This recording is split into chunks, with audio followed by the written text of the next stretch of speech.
दोस्तों, अगर आपने पिछले 6 से 8 महीनों में स्पेशली लेट 2025 में किसी भी महंगे फोन पर पीटीए टैक्स पे किया है तो there is a huge chance कि आपने जरूरत से ज्यादा पैसे दिए हैं। और मैं कोई 2-4 हज़ार की बात नहीं कर रहा, हम बात कर रहे हैं 20,000 से लेके 50,000 रुपए तक की ओवर पेमेंट की। सीन ये है कि एफबीआर ने फाइनली एडमिट कर लिया है कि उनका सिस्टम आउटडेटेड था और इस एडमिशन की वजह से अब एक लीगल विंडो खुल गई है जहां आप अपना एक्स्ट्रा दिया हुआ टैक्स वापस क्लेम कर सकते हैं। मेरा कमेंट सेक्शन इस वक्त भरा हुआ है इस सवाल से। आप में से बहुत सारे लोग पूछ रहे हैं कि भाई नए रेट्स तो आ गए, लेकिन हमने जो पुराने रेट्स पर टैक्स दिया क्या वो वापस मिल सकता है? आज की वीडियो स्पेसिफिकली इस टॉपिक पर है। हम एफबीआर के रिजिड फ्रेमवर्क को चैलेंज करने वाले हैं। इससे पहले कि हम इस डीप लीगल और टेक्निकल रिसर्च में डाइव करें, अगर आप चैनल पर नए हैं तो प्लीज सब्सक्राइब का बटन जरूर दबाएं। हम यहाँ सिर्फ न्यूज़ नहीं पढ़ते, हम डीप रिसर्च करते हैं ताकि आप अपनी हार्ड अर्न्ड मनी बचा सकें। सो हिट दैट सब्सक्राइब बटन और चलिए शुरू करते हैं। सबसे पहले समझते हैं कि हुआ क्या है। जनवरी 15, 2026 को एफबीआर ने एक नया डॉक्यूमेंट रिलीज किया, वैल्यूएशन रूलिंग 2035। इसमें उन्होंने फोन्स की कस्टम वैल्यूज यानी प्राइसेस कम कर दी है। लेकिन इस डॉक्यूमेंट की शुरू की लाइन सबसे इंपॉर्टेंट है। एफबीआर ने वहां लिखा है कि पुरानी वैल्यूएशन तकरीबन 1.5 साल पुरानी थी और इंटरनेशनल मार्केट प्राइसेस को रिफ्लेक्ट नहीं कर रही थी। इन सिंपल वर्ड्स, एफबीआर मान रहा है कि पिछले 18 महीनों से वो आपसे जो टैक्स ले रहे थे वो गलत वैल्यू पर बेस्ड था। इमेजिन करें आपने दिसंबर 2025 में आईफोन 14 इंपोर्ट किया।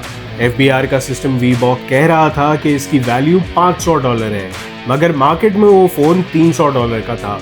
आपने टैक्स $500 पर दिया और अब एफबीआर ने जनवरी 2026 में खुद मान लिया है कि हाँ वो फोन वाकई $300 का था। तो जो एक्स्ट्रा टैक्स आपने दिया वो टेक्निकली अनजस्ट इनरिचमेंट है, यानी एफबीआर ने गलत तरीके से पैसा रखा हुआ है। अब आप सोच रहे होंगे कि एफबीआर तो कभी पैसा वापस नहीं करता, वो पास्ट एंड क्लोज ट्रांजैक्शन का बहाना बना देते हैं। लेकिन यहाँ एक ट्विस्ट है। याद है 2021 में वीबॉक सिस्टम में एक ग्लिच आया था। उस वक्त एफबीआर ने खुद कहा था कि सिस्टम एरर की वजह से एक्स्ट्रा टैक्स कटा है और हम फौरन रिफंड करेंगे। हमारा आर्गुमेंट ये है कि ये 2026 वाला सीन भी एक सिस्टमिक ग्लिच है। डिफरेंस ये है कि ये पैसिव ग्लिच था। सिस्टम में वैल्यू अपडेट नहीं की थी डिस्पाइट मिनिस्ट्री ऑफ आईटी और नेशनल असेंबली के डायरेक्टिव्स के। जब गवर्नमेंट खुद कह रही थी कि टैक्स कम करो और सिस्टम पुराने रेट चार्ज कर रहा था, तो ये मैल एडमिनिस्ट्रेशन है। Legally section 33 of the customs act कहता है कि अगर एरर की वजह से पैसा लिया गया है तो वो रिफंड होना चाहिए। तो अब आप कर क्या सकते हैं? देखें, ये प्रोसेस ऑटोमेटिक नहीं होगा, आपको फाइट करनी पड़ेगी। Here is the road map based on our research. Step 1, evidence gather करें, अपना टैक्स पेमेंट का चालान ढूंढें और नई वैल्यूएशन रूलिंग 2035 डाउनलोड करें। लिंक डिस्क्रिप्शन में है। अपने फोन की वैल्यू कंपेयर करें। Step 2, section 33 application. आपको अपने रेलेवेंट कलेक्टरेट में सेक्शन 33 के अंडर रिफंड एप्लीकेशन देनी होगी। सिंपल एप्लीकेशन है कि I paid under error because the book values were outdated. Expect करें कि वो रिजेक्ट कर देंगे, लेकिन ये स्टेप जरूरी है रिकॉर्ड के लिए। स्टेप 3, दी एफटीओ राउट। अगर कस्टम्स रिजेक्ट करे तो सीधा एफटीओ के पास जाएं, वहां मैल एडमिनिस्ट्रेशन की कंप्लेंट फाइल करें और उनको बताएं कि एफबीआर ने अपनी ड्यूटी में नेग्लिजेंस की, वैल्यूज अपडेट नहीं की, जिसकी वजह से आपका लॉस हुआ। एफटीओ पाकिस्तान में टैक्स पेयर्स के लिए काफी स्ट्रॉन्ग डिसीजंस देता है। अगर खुदा न खास्ता कस्टम्स ड्यूटी वापस ना भी मिले तो एक शैडो रिफंड भी है जो आप कंफर्म ले सकते हैं। आपके पीटीए टैक्स का एक बड़ा हिस्सा विदहोल्डिंग टैक्स होता है। ये पैसा कहीं नहीं गया। जब आप अपनी annual income tax return file करेंगे तो ये पूरी अमाउंट आप अपनी टैक्स लायबिलिटी के अगेंस्ट एडजस्ट करा सकते हैं। अगर आप स्टूडेंट हैं या इनकम कम है तो एफबीआर आपको ये अमाउंट चेक की फॉर्म में वापस देने का पाबंद है वाया दी आयरिस सिस्टम।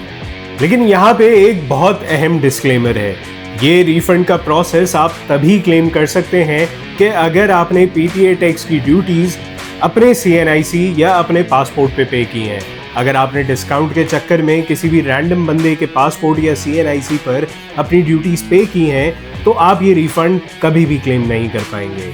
देखें दोस्तों, सिस्टम रिजिड है, मैं जानता हूँ, लेकिन जब तक हम आवाज नहीं उठाएंगे या ये लीगल राउट्स यूज नहीं करेंगे, चीजें चेंज नहीं होंगी। ये रिसर्च रिपोर्ट जो हमने तैयार की है, ये साबित करती है कि आपका केस स्ट्रांग है। ट्राई करें स्पेशली FTO वाला राउट। अगर आपका क्लेम बड़ा है तो it's definitely worth the effort. अगर आपको इस प्रोसेस पर डिटेल्ड गाइड चाहिए या सैंपल एप्लीकेशन फॉर्मेट चाहिए तो कमेंट्स में बताएं। वीडियो पसंद आई तो लाइक करें, शेयर करें उन दोस्तों के साथ जिन्होंने हाल ही में टैक्स दिया है। मिलते हैं अगली वीडियो में। अल्लाह हाफिज।